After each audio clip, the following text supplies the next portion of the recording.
늦가을 찬바람이 창문을 흔들던 어느 날 낡은 아파트의 작은 거실에 순옥 할머니가 홀로 앉아 있었다.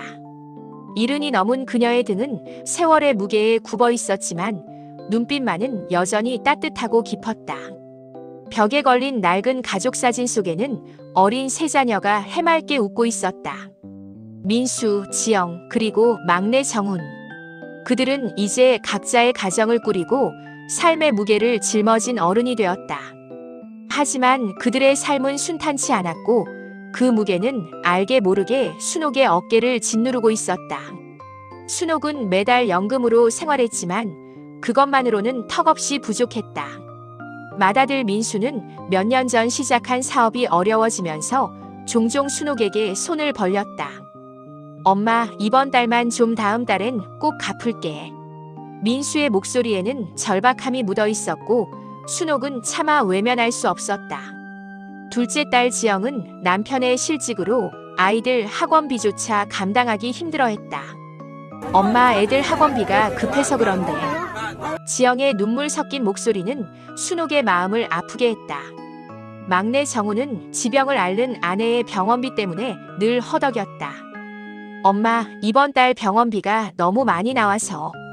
정훈의 한숨은 순옥의 가슴을 저미게 했다. 자식들의 어려움을 외면할 수 없었던 순옥은 조용히 희생하기 시작했다. 가장 먼저 줄인 것은 식비였다.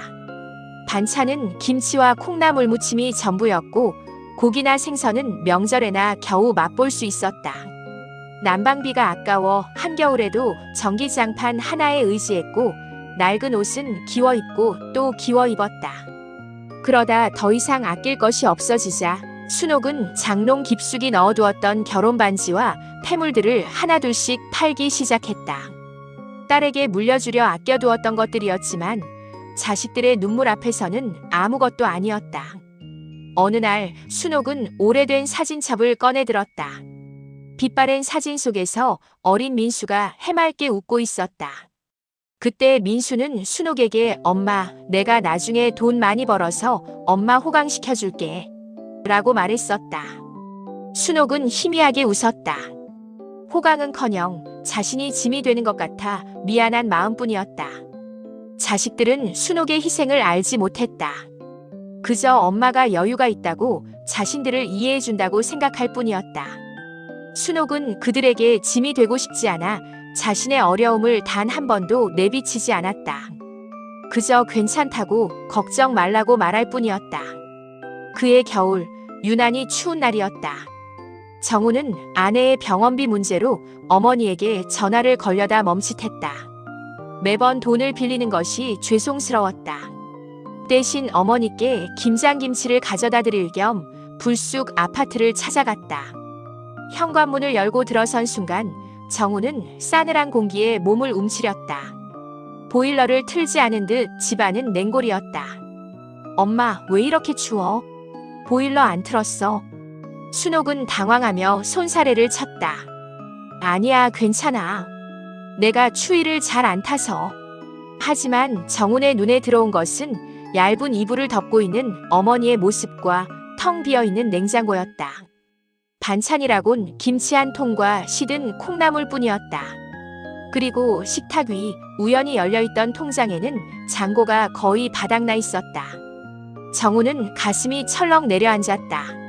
어머니가 자신들에게 돈을 줄 때마다 그 돈이 어디서 나는지 한 번도 깊이 생각해 본 적이 없었다. 엄마, 이 돈 다 어디 갔어? 설마 우리한테 준 거야? 정훈의 목소리가 떨렸다. 순옥은 고개를 돌리며 애써 웃었다. 뭘 새삼스럽게. 엄마가 자식들 돕는 게 당연한 거지. 하지만 정우는 어머니의 손에 밴 굳은 살과 낡은 옷차림, 그리고 희미하게 보이는 손목의 시계 자국을 보았다. 결혼 반지를 팔았다는 것을 직감했다. 정우는 그 자리에서 무릎을 꿇었다. 엄마, 죄송해요. 저희 때문에. 정우는 곧장 민수와 지영에게 연락했다. 형, 누나, 지금 당장 엄마 집으로 와봐. 큰일 났어. 민수와 지영은 영문을 모른 채 달려왔다. 정우는 어머니의 텅 빈 냉장고와 바닥난 통장을 보여주며 그동안 어머니가 자신들을 위해 어떤 희생을 해왔는지 이야기했다.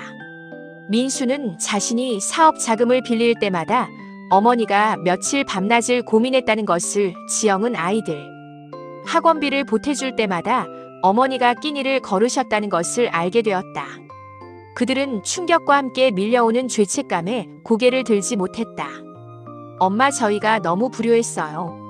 민수가 흐느꼈다. 지영은 눈물을 쏟으며 어머니의 손을 잡았다. 엄마, 저희가 너무 무심했어요. 정말 죄송해요. 순옥은 그저 조용히 눈물을 닦아주었다. 그녀는 자식들이 자신의 희생을 알아주기를 바란 것이 아니었다. 그저 그들이 서로를 이해하고 각자의 삶을 잘 살아주기를 바랐을 뿐이었다. 그날 밤 삼남매는 밤늦도록 머리를 맞대고 이야기했다. 그들은 각자의 어려움만 호소하며 어머니에게 의지했던 지난날을 반성했다. 민수는 사업을 정리하고 당분간 안정적인 직장을 구하기로 결심했다. 지영은 아이들 학원비를 줄이고 자신이 할 수 있는 파트타임 일을 찾아보기로 했다. 정우는 아내의 병원비 부담을 덜기 위해 추가 근무를 신청했다. 우리 이제 엄마한테 손 벌리지 말고 오히려 우리가 엄마를 도와드려야 해. 민수가 말했다. 그래, 매달 일정 금액을 모아서 엄마 생활비로 드리자. 지영이 제안했다. 정우는 고개를 끄덕였다. 그리고 엄마 아파트도 절대 팔지 마. 그건 엄마의 마지막 보금자리잖아. 그들은 매달 각자의 수입에서 일정 금액을 모아 어머니의 생활비 통장으로 보내기로 약속했다. 그리고 매주 한 번씩 돌아가며 어머니 댁을 방문하여 식사를 대접하고 집안일을 돕기로 했다. 처음에는 어색했지만 시간이 지날수록 그들의 발걸음은 가벼워졌다. 몇 달 후 순옥의 아파트는 다시 온기를 되찾았다. 냉장고는 자식들이 채워준 반찬들로 가득했고 보일러는 따뜻하게 돌아갔다. 순옥은 더 이상 낡은 폐물을 팔 걱정을 하지 않아도 되었다. 무엇보다 그녀를 행복하게 한 것은 자식들의 변화였다. 그들은 더 이상 자신의 어려움만을 이야기하지 않았다. 서로의 안부를 묻고 격려하며 진정한 가족의 의미를 되찾아가는 모습이었다. 어느 날 민수, 지영, 정우는 어머니와 함께 낡은 사진첩을 다시 꺼내들었다. 이번에는 아무도 싸우지 않았다. 사진 속 어린 시절의 자신들을 보며 웃고 어머니의 젊은 시절을 추억하며 이야기꽃을 피웠다. 순옥은 자식들의 얼굴을 번갈아 보며 따뜻한 미소를 지었다. 재산은 결국 사라질 수 있는 것이지만 가족의 사랑과 연대는 영원히 남는다는 것을 그녀는 알고 있었다. 자식들의 경제적 어려움으로 시작된 그녀의 희생은 역설적으로 가족의 진정한 가치를 깨닫게 하는 계기가 되었다. 낡은 사진첩 속 불씨는 이제 따뜻한 모닥불이 되어 그들의 삶을 환하게 비추고 있었다.